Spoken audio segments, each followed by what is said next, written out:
Doctor साहब, ये जानना चाहेंगे हम आपके विभाग में जो हर वर्ष सीजनल जो वैक्सीन लगती हैं वो इस वर्ष में कितनी लगी होगी, और इसके अलावा जो विभाग में योजनाएं चल रही है जिनका पशुपालक लाभ उठा सकते हैं उसके बारे में थोड़ा सा बताएं।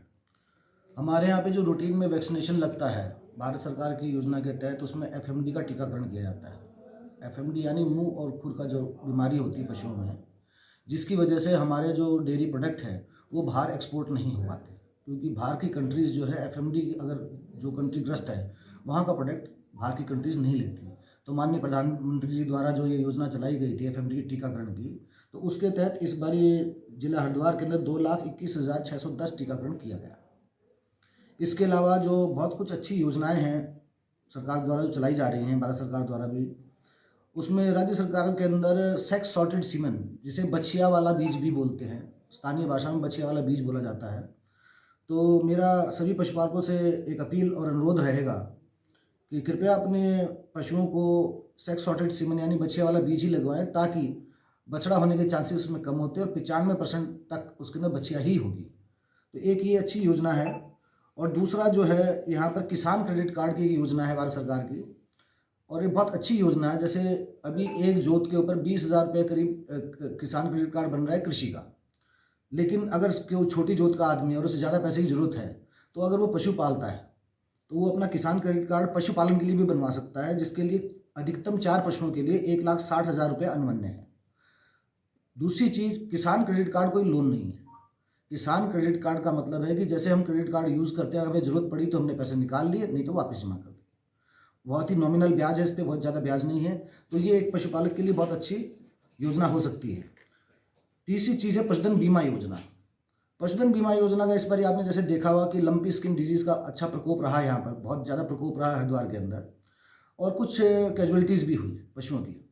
लगभग हमारे 299 300 मान लीजिए लगभग पशु मरे। अब किसान का जब पशु मरता है, एक पशु 30-40 हज़ार का पशु मरता है, तो किसान बिना पशु के नहीं रह सकता, तो वो दूसरा पशु लेके आएगा। तो वो नुकसान 40 हज़ार के नुकसान में नहीं आया, वो नुकसान में आ गए 80 हज़ार के, क्योंकि 40 तो वो गए और 40 उसको दूसरा लाना पड़ा। तो अभी बहुत अच्छी योजना जो भारत सरकार की चल रही है पशुधन बीमा योजना, इसके अंदर जो पशु है उसका अगर 1 वर्ष का बीमा अगर कराता है तो उसकी धनराशि है 2.93%, जो टोटल धनराशि का 2.93%।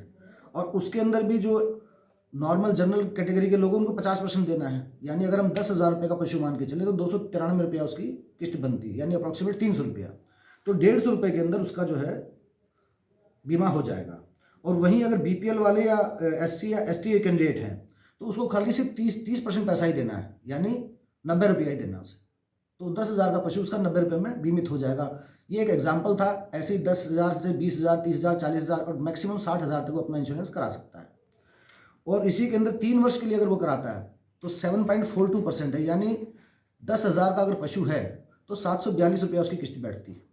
यानी लगभग हम माने 375 रुपया उस पशु को देना पड़ेगा 3 साल के लिए अगर बीमित कराता है 10,000 का। तो ऐसे 20,000, 30,000 के हिसाब से हम उसको कैलकुलेट कर सकते हैं। और अब हमारे लिए बहुत ही, हमारे प्रदेश के लिए बहुत खुशी की बात है कि भारत सरकार, हमारे मुख्यमंत्री जी, माननीय मुख्यमंत्री जी द्वारा जो है भारत सरकार से अपील की गई और उनके द्वारा हमारे यहाँ पे 60 ब्लॉकों के अंदर पूरे उत्तराखंड में 108 की तर्ज पे एक एम्बुलेंस पशुपालन की चालू हो गई है, जिसका टोल फ्री नंबर है 1962।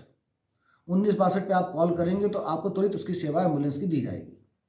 और ये हमारे लिए बहुत ही हर्ष का विषय है, क्योंकि जिस हिसाब से हमारे गोवंश है और कभी कभार रात बेरात भी होती है, उसमें परेशानी होती है क्योंकि स्टाफ की कमी होती है, तो ये एम्बुलेंस के द्वारा हमारे को बहुत ही सहायता प्राप्त होगी।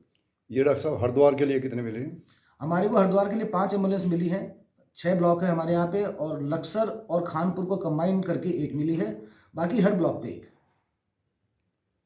जो आपकी ये मोबाइल सेवा चली है, इसका स्टाफ किसकी तरफ से रहेगा? इसका स्टाफ जो एक कंपनी है जीएमआर, उसको रेगुलेट कर रहा है। जैसे जो 108 को चला रहे हैं वही लोग इसको चला रहे हैं, प्राइवेट हाथों में पीपीपी मोड में है ये।